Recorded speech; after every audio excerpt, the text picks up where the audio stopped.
So it's Sunday night, 9:47 p.m. You're lying in bed, you should be relaxing, but instead you're doing math. You closed 2 clients last month, one of them from a referral that you weren't expecting. The other one, you can't even remember how they found you. Maybe LinkedIn, maybe that networking event. You're really not sure. But this month, it's the 23rd and you still got nothing. Not a single qualified lead. The pipeline is empty. So you're thinking, okay, tomorrow I need to do what? Cold call, go back to the next chamber meeting, post more on LinkedIn, buy another list, try that email campaign thing you saw. Then the real thought hits you. You've got no flipping clue what actually works. So if you've ever been sitting there on a Sunday night feeling that panic, this episode is for you. I'm going to show you how to create a repeatable sales campaign process that you can execute every single month in your payroll business or any other professional services business. So stay tuned for this episode of Payrollin. My name is Matt Vaadi, and thank you for joining us.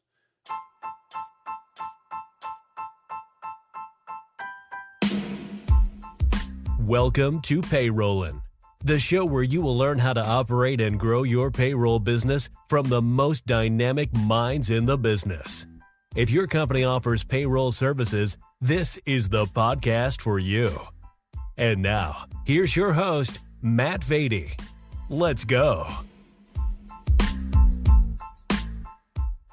So I call this random acts of sales. You come back in January, you've got big energy after the holidays, you make a list of 50 companies to call, you got that New Year's resolution, you're going to make big sales progress, you call some of them, you start to fall off, you get some bad responses, and then you just quit altogether. So look, whether you're a sales professional, a sales leader, or a business owner, I'm going to talk through some of the ways we've used campaigns effectively for the last 20 years to create repeatable results for your sales process. Now, the only time these don't work is when you don't follow and execute on the plan. I literally, every time I've taken a campaign, brought it from creation to completion, we've seen closed won deals flow through the pipeline. So this stuff works. It's simple, not easy. So if you're looking for the easy button, this probably isn't the video or the conversation for you. And if you're tuning in on Spotify or another podcast platform, then just know I'm going to be sharing my screen here in a moment. So there's probably some valuable stuff you can see there on YouTube. Go and check out our YouTube channel. But if you're listening along, I'm going to do my best to provide as much context as possible for the listener. So I'm going to walk through our repeatable sales campaign process that we've used. And again, this is for payroll service bureaus traditionally, but this would work for if you're selling IT sales, if you're selling any tech-enabled or professional service. I could see a variation of this working, because what we've got here is really not a problem of you can't get sales. It's just that you don't have a repeatable method for getting sales. And what actually happens is you have a systems problem. When you've got what I call random acts of sales, you have those feast or famine pipeline, right? So like you get the pipeline full, like we described earlier, where you go out to a few events, you maybe get a couple of referrals from a new partner, and then things dry up as you start spending time and energy with those people. And then, you take your eye off the ball when it comes to prospecting. So this is also where I want you to be thinking about this process as we're going through it is, how am I going to execute in a repeatable fashion? So for example, if you're the business owner, are you going to be able to take time every month to set up and execute these campaigns? Or do you need maybe the hands of a virtual assistant? Or do you have somebody on your CS team who can support? Or if you have a salesperson, who's going to support them? Do you want them spending the time setting up campaigns? I know for us, I've got highly paid salespeople. I don't really want them spending the time setting up campaigns in our CRM and setting up the automations around it, which I do highly recommend as we start to get into this. You automate as much as possible while also personalizing it as much as possible. So there's a lot of variables to consider here, but I promise you, if you go through and you take the time to do this, it becomes much more repeatable over time. So one of the examples I gave in our recent conversation with Scott Goldberg from Dominion Payroll, which I highly recommend, really highly rated episode, heard a ton of great feedback from people. If you're interested in sales and sales process, make sure you check out that episode next. But we talked about back when I was at ADP working for a big company, every single month we would have a campaign in place. And Scott said he goes so far as to plan these for the upcoming year. So he's already got here in October his 2026 campaigns ready to go. So it's October 2025. I know what the typical flow of business is, what things I want to talk about throughout the year, so I can be setting that up now. And you can have a whole ton of different types of campaigns. So the one I'm going to share today is a little bit of a focus on your local market, but you can be going up against one specific competitor. You can be focused on one specific product or vertical. So you can do a lot of different things to make these campaigns where you could run a different one every month. And then the results of the previous month's campaign can still be trickling in. You're never doubling down on the same audience. So whether you're putting 100 people through it or 1,000 people through it, you're going to see results if you follow each of the steps in the process. And so that's where we're going to go ahead and dive in here. I'm going to take a look at my screen and I'm going to put a link to this document that I'm sharing here in the comments so you can go ahead and use this and customize it as you see fit for your organization. But this is a very basic sort of standard 8-touch sales campaign. For us, this one was meant to build our payroll bureau as a local alternative. And again, I updated some of this language on here so that you can take this, make a copy of this Google Doc and use it for your payroll company or whatever it is your business does. We want to build relationships, create consistent value throughout the process. And this is going to be executed over a 4 to 6 week period. All right. So the first thing is we want to know who we're going after and what we are talking to them about. So we want to clearly define our ICP for this campaign. So the target account profile for this particular one, we were talking to companies with 20 to 100 employees. And we had good reasons on why we were going after that group. For us right then, we were selling some payroll and HR related support. We wanted them to be large enough to need the support, but small enough to understand the value of a local provider. We had dialed in a few industries here that we were going after, professional services like accounting, legal, consulting, marketing agencies. This one is a little bit broad in terms of what you would do here because we were just focused more geographically than vertical. I really prefer a geo and a vertical tied together if I can. So for example, nonprofits in Columbia, South Carolina with between 10 and 50 employees, if I could get enough of those together, then I would like to just target them because then my messaging gets tighter. When I'm using social proof, I'm using customers that look and feel exactly like them, that experience the same exact pains and came to us from maybe the same providers. And then we even put on here industries to avoid. So for us, when we start to put this into the marketing team, they're going to be pulling lists for us. They're going to be gathering the information. We want to make sure they don't pull in any of the industries we are trying to avoid here. So for us, we use a geographic focus, which was our local market. So last time we ran this for payroll specific, we ran it in Columbia and in Charleston. And so we had 2 different cities and we had a couple of different verticals within those cities because we had different reps running it in those markets. And then we have required contact information. If you don't have a way to get contact information, I know a valuable tool for us has been Apollo. I think it's apollo.io. I don't think it's overly expensive. I want to say we spend $150 a month on it or something. You know, the cost of these lists and honestly, Apollo does a million other things. We use it for some cold email, which is probably a whole other conversation altogether. Don't just start firing cold email off of your domain at scale without really doing some pre-work on that. That's probably a whole other conversation. If you're interested in me going deeper on cold email, we do have a really sophisticated cold email program set up internally. Leave a comment that just says cold email on the video, and I'm happy to go deeper into how we manage that. I'll bring in Chris from our marketing team to go through how we manage cold email. But that's a scale play. We're talking tens of thousands of emails to be sent to get a handful of appointments versus this is a little bit more of a sniper shot. We're not really spraying and praying on this. We're getting very targeted with the group we're going after. So we've got the required contact information we want. And then we've got a theme for it. So for this one, we're really doubling down on the local piece. Why on earth would you partner with a national company who's taking all the money out of our community when you could work with somebody local like us? I know for most cities in most states around the country right now, this is a high priority item for a lot of small businesses. They would prefer to do business with a local provider. So this one really resonated well. We pulled quite a few deals through this campaign and did well with them. And it's why send your payroll dollars to a national company when you could partner with somebody in your community? So we want to first lead with emotion. Most people, as you know, will buy for emotional reasons more often than logical reasons. And this goes for B2B sales as well. So we want to make sure that we are, make sure we're leaning into that emotional response of partnering with a local provider. It's something that means a lot to us. It means a lot to them. It matters. It matters that our customers can stop by our office. It matters that we can swing by their office. It matters that we're going to see them at happy hours and events in the community, at the local chamber events. Those things matter. But we're going to lean into a little bit,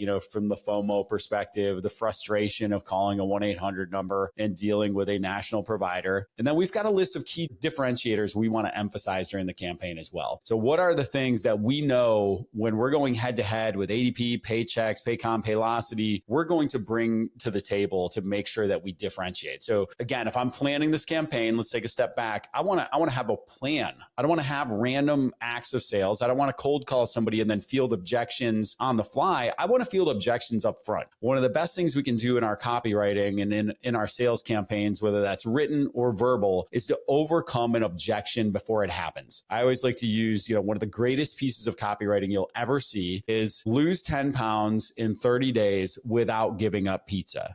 So I've got a clear transformation. I'm going to lose 10 pounds. I've got a time period that it's going to happen within 30 days.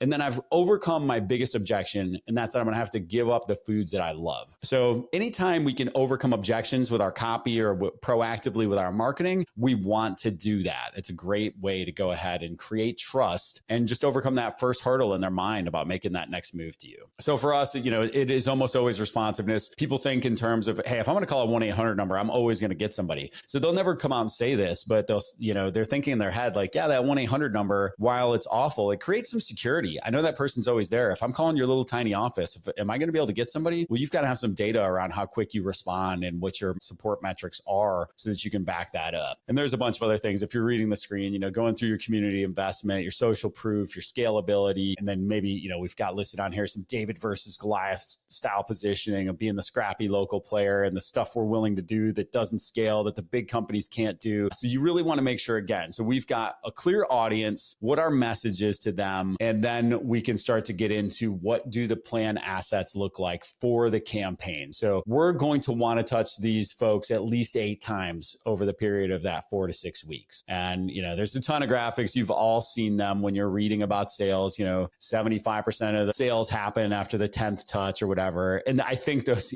listen, I think that's a misleading number because what they don't say when they flash those numbers up are how many of those touches happen after you've already landed the first meeting, right? So like, what are they accounting for there? Yeah, of course, there's a ton of back and forth after I send you a proposal, and then you have a question. And then, so a little bit misleading. They make it sound like nobody's getting a first meeting until that 10 or 12th. That's not the case. Like if you're not getting meetings by the 5th through 8th touch, it's probably time to move on, right? It does take people some impressions to take a meeting, but at some point you're just getting stalkerish.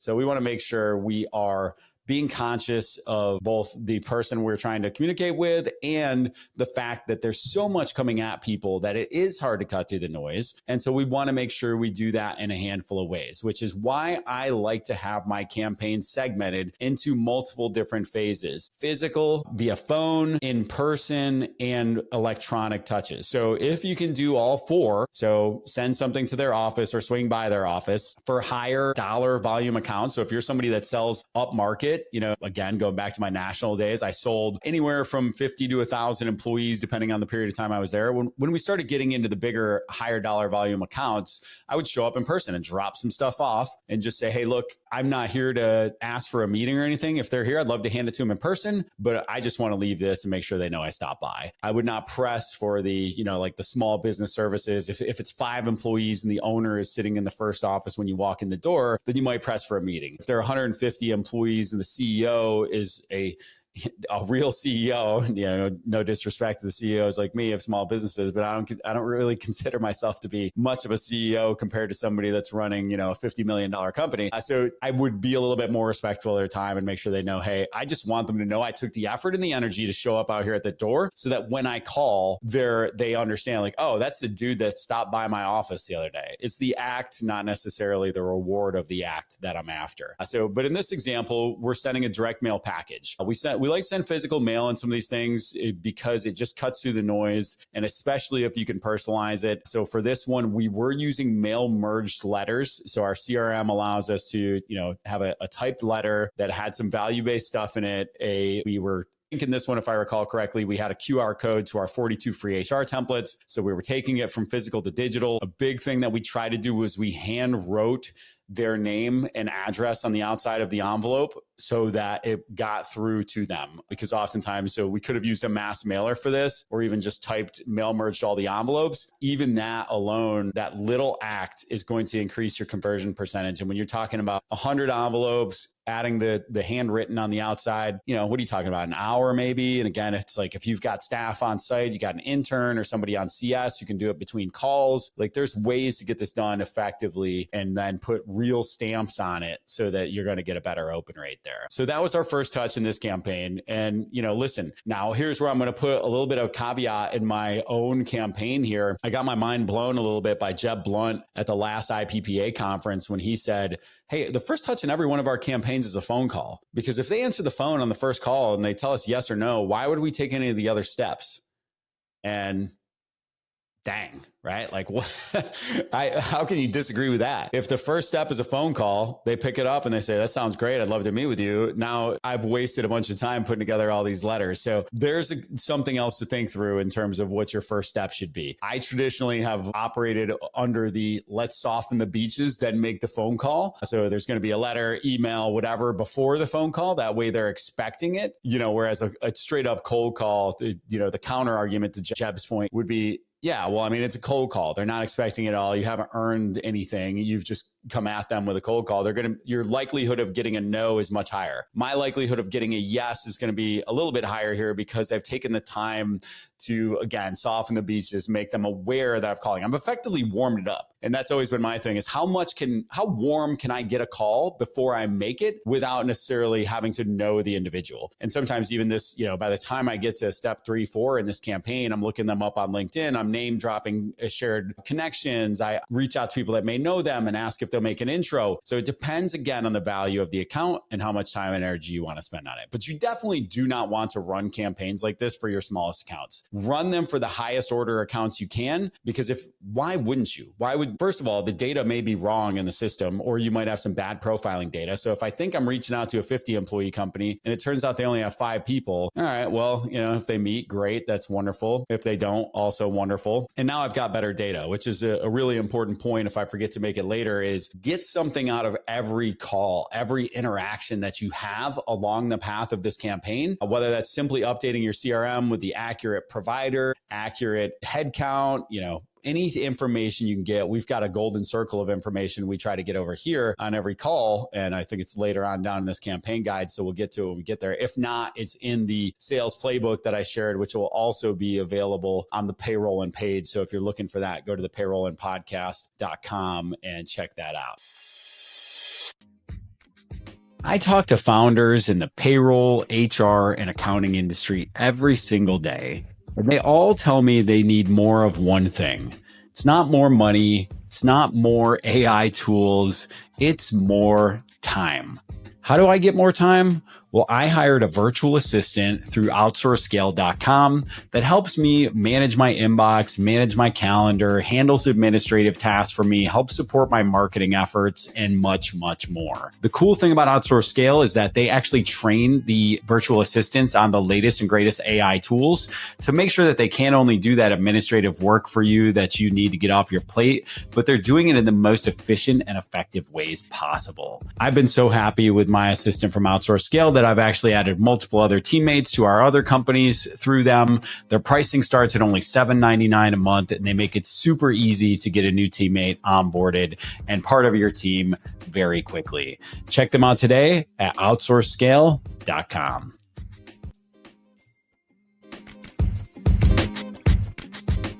So touch 1, physical touch is always my favorite there. Touch 2, email, 3 to 5 days after mail, only going 3 to 5 days from the time we send it so that it gives them time to actually get it in their hands.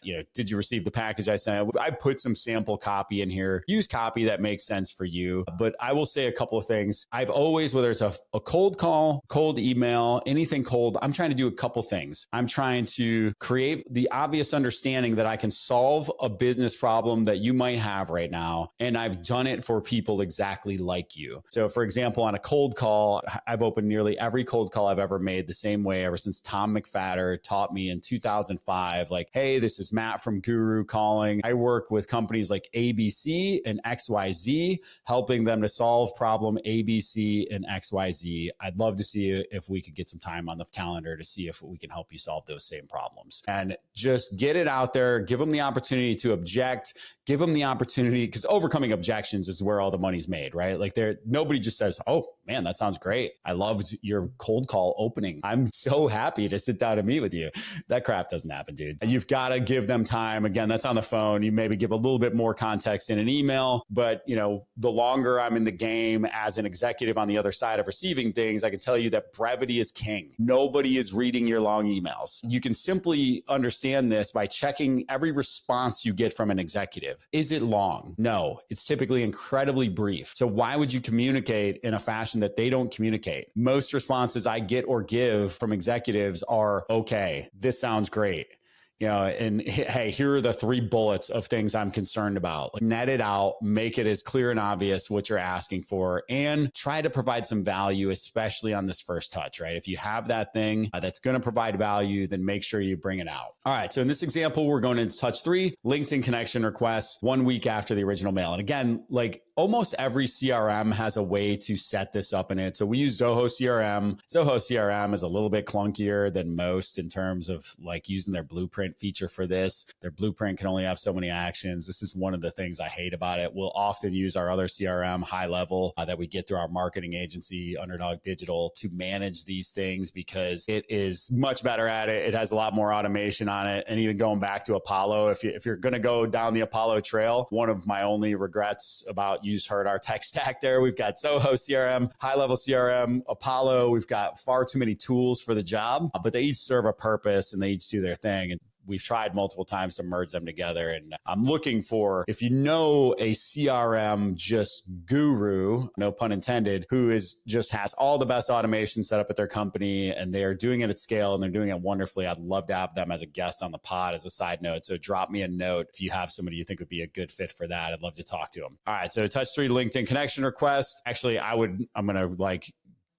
don't use any note on the first connection request. This is old. We used to. This is best practices from a couple of years ago. I would not use any note in the connection request. And then you're going to have a later touch in here where you're going to actually send them a note. But people are accepting requests much more frequently now without a note. Don't give them a reason not to accept it, which is what you do when you put a note in there usually. All right. So for phone call, 1 to 2 weeks after mail, again, you're looking at the dates you mailed this out. So your CRM should be sending you a task at this point now. And really you want kind of a 2 to 3 day cadence of business days between each touch. So you're not driving the person crazy, but you're staying top of mind. You want to call them. I've got a script in here. Use your scripts, use this script, adjust and adapt, but pick up the dang phone. Ask some discovery questions. Don't drive them crazy. Provide a little bit of value during the call and try to get a call on the books. You got to remember, your only goal at this point, you're not trying to sell them anything. You're trying to sell them on the value of meeting with you. Why should they meet with you?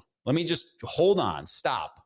Double click on this point. You are not trying to sell the value of your services. You are trying to sell the value of meeting with you. So one of my old bosses, David Trott, love him, Trotsky, hope you're well, brother. He said, everybody should feel like after they get out of a meeting with you, they would have been willing to pay for that meeting. Let me ask you, when's the last time you feel like a prospect would have been willing to pay you for your time?